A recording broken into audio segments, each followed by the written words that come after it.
Bonjour à tous et bienvenue dans le carnet de thèse numéro 2. Alors je rappelle que dans ce carnet, je parle autant du fond que de la forme que prend la thèse, que j'ai commencé en 2017, hein, je crois. Oui, 2017. J'ai un petit doute parce que comme j'ai commencé en fin d'année et puis que le temps d'avoir tout, comment dire, que ça soit validé par l'école doctorale, etc. Donc ça a pris un petit peu de temps, mais c'est pas très important. Euh, je vais pas mal parler de la forme, notamment de la thèse, pour une simple et bonne raison, ou du moins au départ, pour la simple et bonne raison, c'est que ça permet, c'est une forme d'assurance d'assise qui permet après d'aborder au fur et à mesure un petit peu plus, avec un peu plus d'assurance le fond. C'est quand on n'est pas encore très habitué à parler de la forme, du fond, pardon, ça a un côté rassurant. Donc là, je vais vous parler de la forme pour aborder le fond. Et la forme, c'est quoi? C'est notamment le fait que ma thèse vient tout juste de prendre une autre tournure. J'ai pas mal erré parce que bon, il y a des conditions aussi d'écriture de la thèse qui font que c'est pas forcément facile toujours à gérer et que ça a été au niveau timing assez compliqué. Mais enfin, je suis loin d'être le seul dans ce cas-là. D'ailleurs, c'est quasiment le propre d'une thèse. C'est le truc qu'on a, le genre de chantier immense qu'on n'a jamais le temps de faire. Mais enfin, bref. Toujours est-il que ma thèse, qui a pas mal erré pendant quelques temps, vient de prendre une tournure assez extraordinaire, notamment grâce à cet ouvrage. Voilà, pas bien éclairé. Bon, ici, bon, c'est pas très très grave, vous le trouverez assez facilement. C'est l'ouvrage d'Anne Boissière qui est sorti très récemment sur Théodore Adorno, qui s'appelle La pensée musicale de Théodore Adorno, sous-titré L'épique et le temps. Pourquoi c'est un livre important? Parce que, en fait, je vous rappelle que je parle dans ma thèse euh, de la pensée musicale d'Adorno. Enfin, ça, c'est le thème très général, c'est-à-dire de la pensée musicale dans le Docteur Faustus de Thomas Mann, à partir des œuvres réelles et des œuvres fictives. Sauf que ça reste évidemment beaucoup, beaucoup trop vaste. C'est beaucoup, beaucoup trop vaste, et évidemment, il faut recentrer un petit peu tout ça. Là, il y a quelques mois, j'avais rencontré mon directeur de thèse qui m'avait recadré un petit peu sur la description d'une œuvre qui est l'opus 111 de Beethoven. Je crois que j'en ai parlé la semaine dernière et ça a permis d'enclencher un certain nombre de choses parce que jusqu'à présent, j'ai vraiment beaucoup lu, j'ai lu beaucoup de choses, que ce soit sur Thomas Mann, ses romans, bien sûr, pas mal de ses nouvelles, surtout ses nouvelles d'ailleurs. De toute façon, les gros romans ne sont pas si nombreux que ça. Et j'ai lu beaucoup d'Adorno, sur Adorno, voilà, en passant la dialectique de la raison, l'ouvrage sur Malheur, etc. Là, j'ai la biographie d'Adorno par Stéphane Müller-Dom qui m'attend, qui, paraît-il, est vraiment très très bien. Mais c'est pareil, c'est un gros ouvrage. Je ne vais pas vous le montrer parce qu'il est caché derrière le réflexe, derrière le 6D2 qui me filme. Voilà, donc je suis passé par pas mal de lectures, j'ai pris énormément de notes. Mais il me manquait vraiment une direction, quelque chose vraiment pour situer la thèse, pour en faire, pour vraiment, pour en fait tout simplement à entrer en capacité de rédiger un plan. Parce que ce qui m'a manqué, c'est un plan. Et pour rester dans cette histoire d'errance et je vais vous montrer un autre livre qui m'a aussi changé pas mal de choses, enfin pas mal la vie. C'est celui-là. Vous le connaissez si vous êtes thésard. C'est le bouquin de Umberto Eco, Comment écrire sa thèse. Alors, certes, il date de 1983 ou quelque chose comme ça. On me l'a conseillé depuis avant que je fasse ma thèse, hein, tout comme ce bouquin, hein, ce livre, le bouquin d'Anne Boissière. J'aurais dû le lire largement avant. Alors, on me l'a conseillé bien avant de faire ma thèse. Alors, introduction. Là, visiblement, il daterait même de 1977. Mais bon, c'est pas très grave parce que globalement, il y a beaucoup de choses qui sont encore valables aujourd'hui, même si on est passé à des outils numériques et qu'il y a des choses qui ne sont plus nécessaires aujourd'hui et qu'il décrit dans ce livre. Heureusement d'ailleurs, parce qu'il y a des choses très rébarbatives dont on peut facilement se passer, et tant mieux, pour se concentrer vraiment beaucoup plus sur le fond. Mais enfin, Et ça a changé parce que ça a changé un peu ma vie de thésard parce que ça m'a pas révolutionné. En fait, il raconte que des choses que je connais, que je sais, mais ça permet de remettre un peu à plat, se dire bon, voilà, j'ai cette expérience de la thèse, j'en suis à 1 an et demi à peu près de travail, enfin officiel, on va dire, sur la thèse, même si j'ai commencé, on va dire, par le mémoire de master était lié à ce que je fais aujourd'hui sur la thèse, mais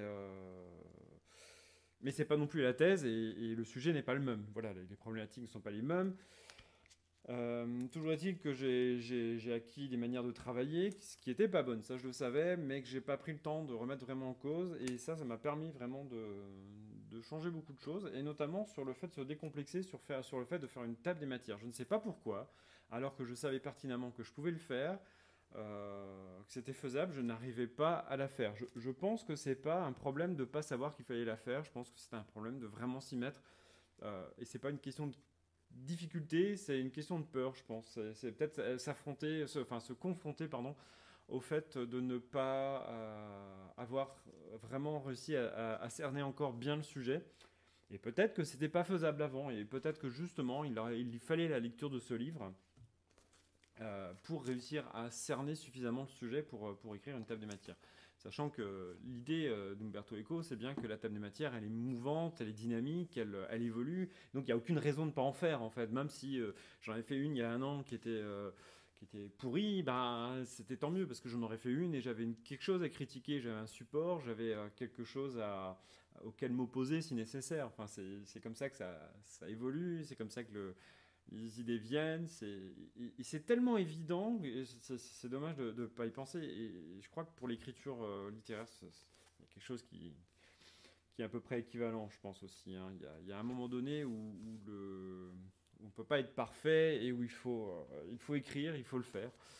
Voilà, bref. Alors, qu'est-ce qui s'est passé dans la lecture? Bah, c'est évidemment, vu que je parle de la pensée de Théodore Adorno, un livre sur la pensée de Théodore Adorno, ça peut paraître une évidence, mais c'est assez curieux, j'ai pas vraiment plongé dedans jusqu'à présent, et je pense savoir pourquoi, c'est parce que je n'avais pas encore, je pensais pas que il pouvait contenir autant de choses essentielles, et à quel point ça me parlerait directement en lien avec le roman de Thomas Mann.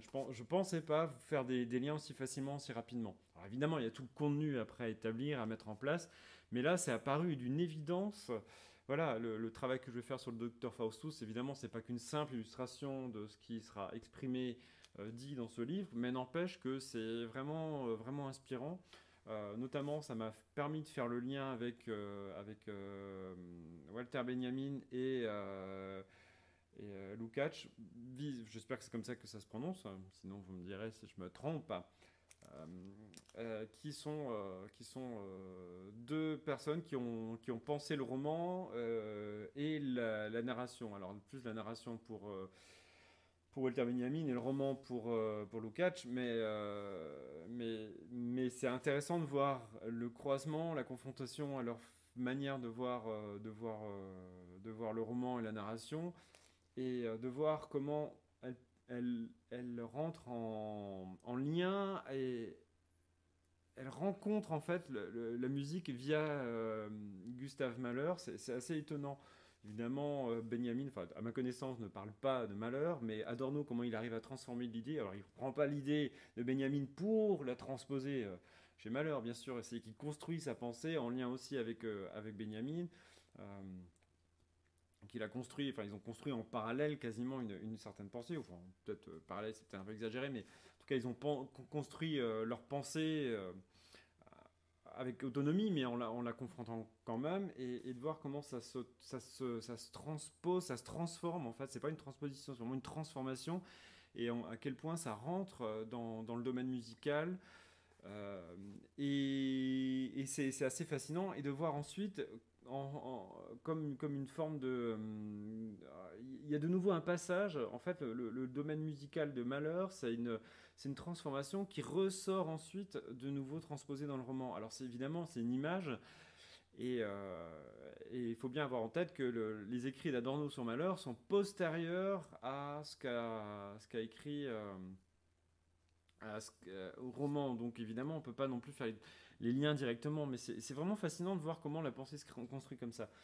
Voilà, alors, et c'est ça qui est fascinant, c'est ça que j'ai redécouvert grâce à ce livre, en fait, c'est ce lien, enfin notamment, évidemment, c'est pas le seul, hein, il y a des tas de choses sur lesquelles je reviendrai, mais voilà, et donc après, il suffit parfois vraiment peu de choses, enfin du moins c'est ce que je constate là, quasiment en direct, c'est ce que je constate, c'est qu'à un moment donné, il y a des choses qui se débloquent et qui arrivent, et là ça y est, là j'ai vraiment le sentiment d'être rentré dans ma thèse.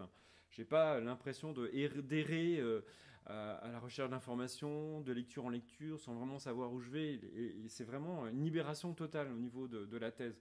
Là, par exemple, je vais avoir un mois où je vais pas pouvoir travailler sur la thèse, parce que, enfin, si je vais pouvoir travailler dessus, mais assez difficilement, tout simplement parce que, bon, je vais pas rentrer dans le détail, mais c'est des questions professionnelles qui font que voilà, niveau timing, ça va être très, très, très limite. Mais pour le coup, comme j'ai ma direction, comme je sais que je vais avoir le mois de juillet qui arrive après, mois d'août, c'est pas un souci. C'est-à-dire que jusqu'à présent, j'ai pas mal culpabilisé quand je pouvais pas travailler sur ma thèse. Je pense qu'on est pour beaucoup de thésards, on est confronté à la même chose. Quand on peut pas travailler dessus, on culpabilise, et quand on peut travailler dessus, on procrastine. Mais là, c'est bon, la solution elle est là, j'ai ma direction, je sais où je vais, et ça, c'est vraiment essentiel. Et du coup, le fait de savoir que je ne pourrais pas, ou très peu, alors évidemment je pourrais quand même travailler dessus un petit peu, voilà, tous les jours quand même, parce que j'ai des ouvrages à lire, parce que j'ai des choses à approfondir. Là je viens justement pour pouvoir lire les textes de Benjamin qui sont liés aux réflexions d'Adorno sur les questions de narration, d'épique et tout ça. Il y a deux textes là-dedans qui sont le conteur, mais que Anne Boissière renomme le narrateur parce que d'après elle, ça correspond beaucoup plus à la direction, à l'esprit de son propos, et qui est visiblement plus juste que la traduction d'après elle, même si elle emploie les deux pour pouvoir justement se repérer. Donc il y a le conteur, que je vais pouvoir étudier un petit peu, il y a comment dire, sur quelques poèmes baudelairiens aussi, dont il parle, qui rentre un petit peu en résonance avec le propos d'Adorno et d'Anne Boissière surtout. Donc voilà. Et ben mine de rien, c'est vachement important tout ça. Il y a un moment où ça décolle, où ça repart, et ça c'est vraiment top. Voilà, et c'est super encourageant. Donc je pense avoir fini pour aujourd'hui, parce qu'après sinon je vais rentrer sur le fond. Enfin, il y aura des tas de choses à dire, mais c'est pas ça que je voulais dire du tout aujourd'hui.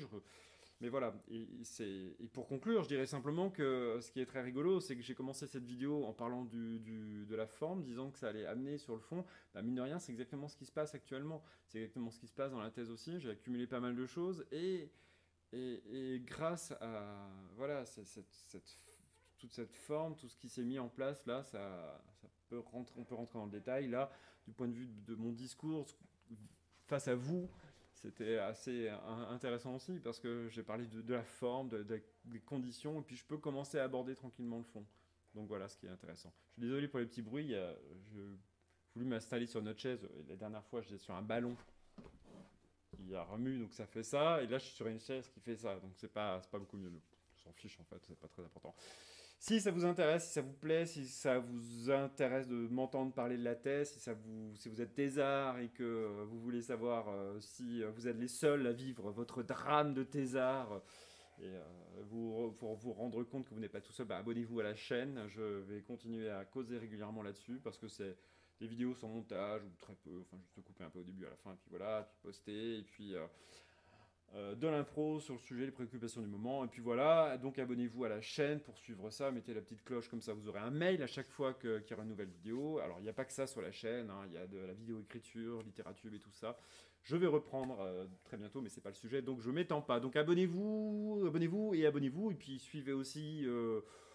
Vous pouvez aussi suivre sur mon carnet de thèse sur Hypothèse, mais comme pour l'instant je ne mets pas d'écrit, je ne fais que poster ces vidéos. Donc ça, si vous êtes abonné ici, c'est très bien et ça suffit. Voilà, je vous dis à très bientôt, j'espère à la semaine prochaine. Et voilà, amusez-vous et lisez, et écrivez, et tout et tout. Allez, ciao!